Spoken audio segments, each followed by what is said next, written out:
Well, good evening, everyone. I am John O'Loughlin, and welcome to my channel. It's called McDuff_2020, and tonight we're doing one of our Thirsty Trios. I'll be broadcasting from Mystery Beach, North Carolina, so that's why you'll see a different background and perhaps a little different sound. But also joining me tonight on Skype, as usual, will be George Webb from down in South Carolina and Professor Hamamoto from California. So welcome, gentlemen. Great to have you back again, and a lot of stuff to talk about. Yes, sir. Thank you for the invitation, John. How you doing, George? I'm doing great, Doctor. And yourself? I'm doing well out here in Sacramento, California, and good evening to all the people in the live chat. You're in for a good show tonight. Yeah, it's another charrette down here in South Carolina. This is more of a book charrette, author's workshop type of thing, and we just want to send a big hello out to you, John. Everyone asked me to send my best wishes, and out to you, Dr. Hamamoto, as one of our esteemed authors in our group. Thank you very much, and I wanted to give a shout out to my old friend Howard Lon Wilson out in Orange County, California. I interviewed him today. He's on the Professor Hamamoto YouTube channel, and we're talking specifically about the Kennedy assassination, the anniversary of which is coming along in a few days. So if you want to check that out, that's part of my Everyday People series that I've been doing lately. Howard Wilson. How you doing, Howard? By the way, we haven't spoken in 50 years. Wow. Ever since college, we haven't spoken except through the miracle of Zoom. So it's an interesting conversation. It's a very exciting and enlightening conversation about two kids who are in fifth grade, around John's age, really, when the Kennedy assassination. How did it affect our families, our communities, and how did it go on to affect American and then world history? So Howard provides some really good insight. He has an incredible memory and recollection of detail. I'll check that out later. Excellent. As someone who was late to the game for writing about the Kennedy assassination, I'm a student and I love digging into the new releases, and I'm hoping Trump here, among all the other things that Trump's doing, will release the last of the documents, the last of the withheld documents about the Kennedy assassination, the declassification. Well, one of the most significant revelations that you brought to the fore, George, is that of Lee Harvey Oswald being a Central Intelligence Agency asset. Right. That changes the entire historiography, let's say, of the JFK. It's almost like a genre, a literary and film as well as a historical genre. And we have to remind ourselves that this was an actually occurring event. It was real, and its after effects are being felt to this very day. Please, President Trump, release those documents, that last tranche. It's important to really getting the ship of state upright again so we can move ahead. Yeah, I think a lot of these documents fill in just the letter talking about how Oswald was, his whole CIA career as a pilot and so forth, really put a lot of people who had been kind of shamed as conspiracy theorists, put them in the front row of people who were the most authoritative authors. And if you come in at the last, this is one of those things where if you're the last one to come into the movie, and you're the last one to look at all the documents, you seem like the smartest guy in the room because everyone else was speculating, and then you get to, grab onto the good stuff. And so I think that's going to happen with this next tranche as well. We're going to get a lot of answers. And then, of course, we have Mr. O'Loughlin, who was part of the history. He was there. He was breathing in the oxygen that was going on at the time. We were just little kids. We were pretty much oblivious to the deep political intrigue that was going on. And here John's father was in the midst of it. And now he, over the past couple of years, he has reclaimed that and dug into it, which is further deepens and enriches our history, our historical understanding. So again, so that we can move forward into 2021. I'm interested to hear John's comments on that, so I'm going to just be quiet. Well, yeah, thanks, guys. And Professor Hamamoto, the name of your YouTube channel is just for people so they can find that interview? It is appropriately enough, Professor Hamamoto. Okay. Well, thank you. And to respond, guys, Okay. Thank you very much. I suppose I was in the 4th grade at Fort Foote Elementary School over there by Fort Foote, George, where we've been. And we learned about it at school, and we just walked home in kind of a daze, and we never really dealt with it. I mean, how could you deal with it? My dad never said anything about it. The first thing that really surprised me was, and there I was, I guess still in the 4th grade, or maybe the 5th grade or 6th grade, whenever it was, that the next election came along, 64 election, and my dad was in favor of Goldwater. And I thought, wow, that's crazy, I mean, those are the Republicans. They're the ones that want to blow up everything. It was like Goldwater and Curtis LeMay, the famous bomb him into the Stone Age guy for vice president. And I was like, even in 5th or 6th grade, I was aware that these guys were crazy.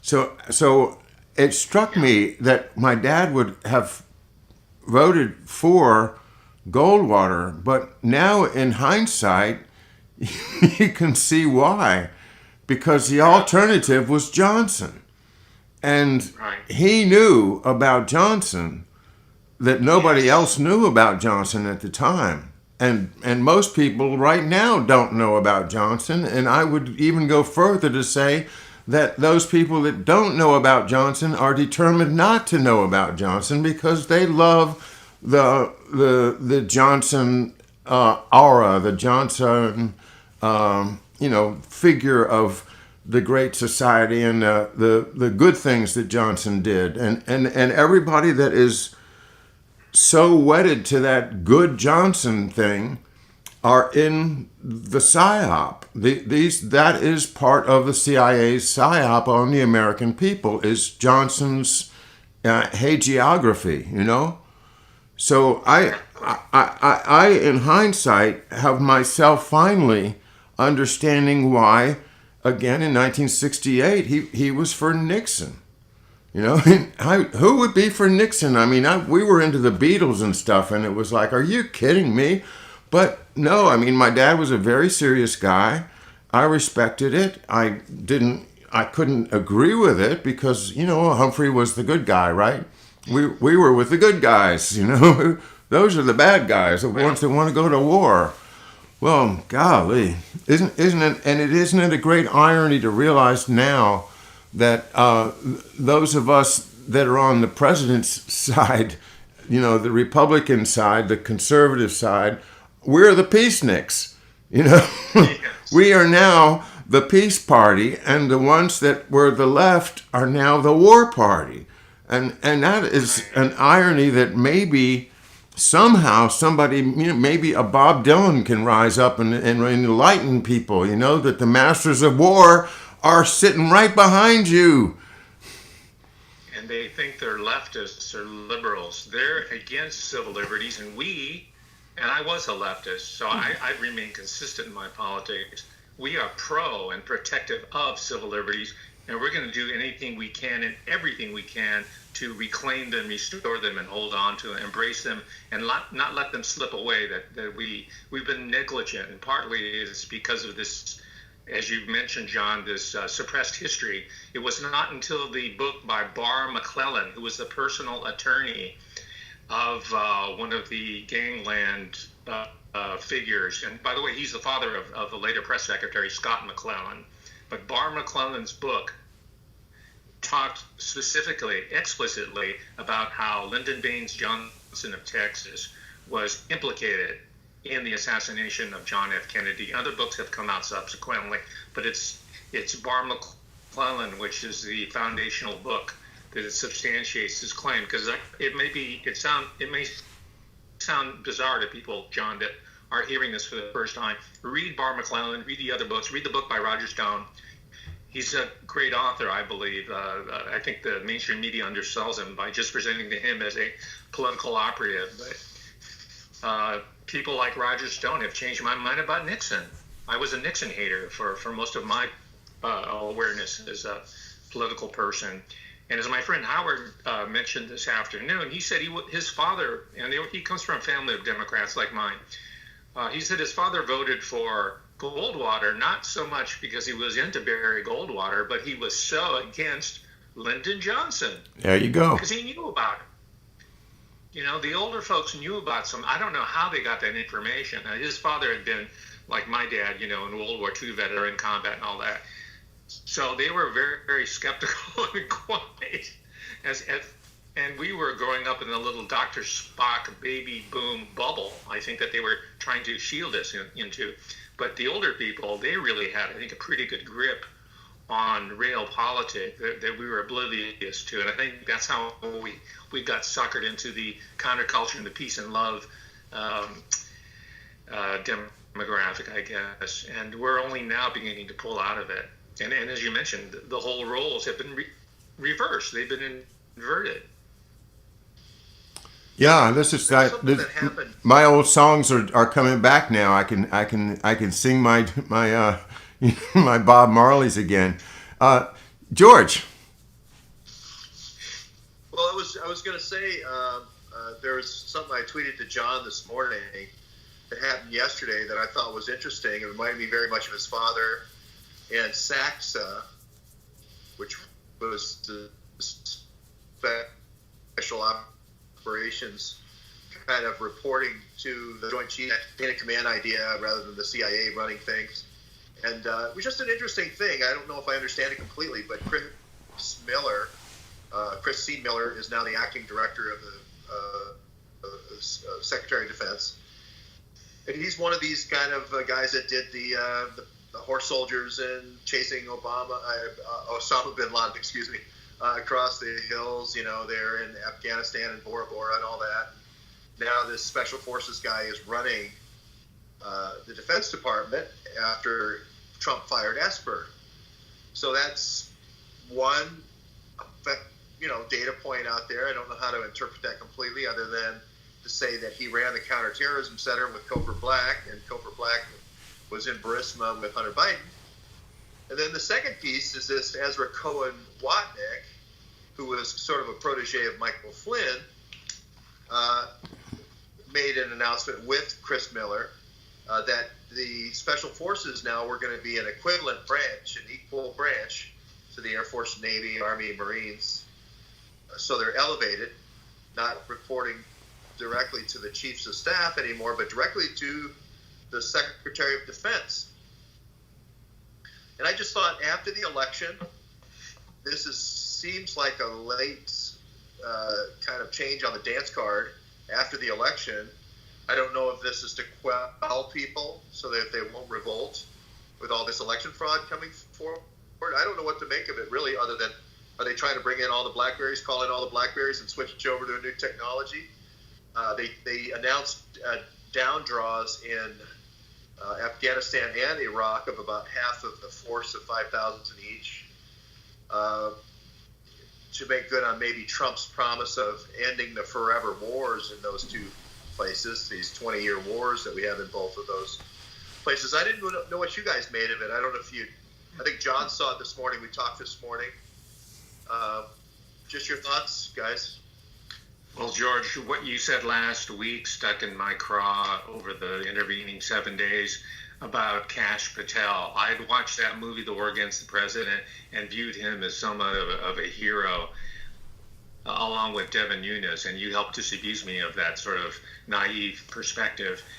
What happened to Kash Patel? He's this IT wonk, right, that helped to unravel this conspiracy using the technology and his understanding of systems. And as you pointed out, what happened to him? He got promoted at the Pentagon. And I checked that out. I read the articles, and now he's being lionized at the Pentagon, which leads me to believe that he's on the other side. Yep. This was, just as you call, a hair pulling contest. And what you're leading here, George, into, I wanted to address this, and I don't want to insult or offend or demoralize anybody, but I think the whole Stop the Steal exercise is another one of these dumb shows that are put out for us. Ali Alexander, who comes out of nowhere, I mean, wasn't he a Democrat before? And all of a sudden he's an Alex Jones acolyte, and they're standing side by side bullhorning the public. But after that dumb show, that Punch and Judy show is over, what's going to happen? We are still going to be in a situation of what we call state capture. The American Republic will remain unchanged whether Donald Trump is there or Biden or Kamala Harris or whoever else is inserted there. So I think something deeper is going on here. What's going on with the Great Reset and this transformation taking place here? And the reason why they put in a numbskull like Joseph Biden and a non-entity like Kamala Harris is because we are reaching a point where government, as we once understood it, is gone. It's going to be disappeared. We're moving into the MIT Nicholas Negroponte, Parag Khanna, another one of the South Asian Cash Patel type people who have moved into Wall Street to take over the investment economy as well as into intelligence and IT, the Silicon Valley, and academia. This is when I first started to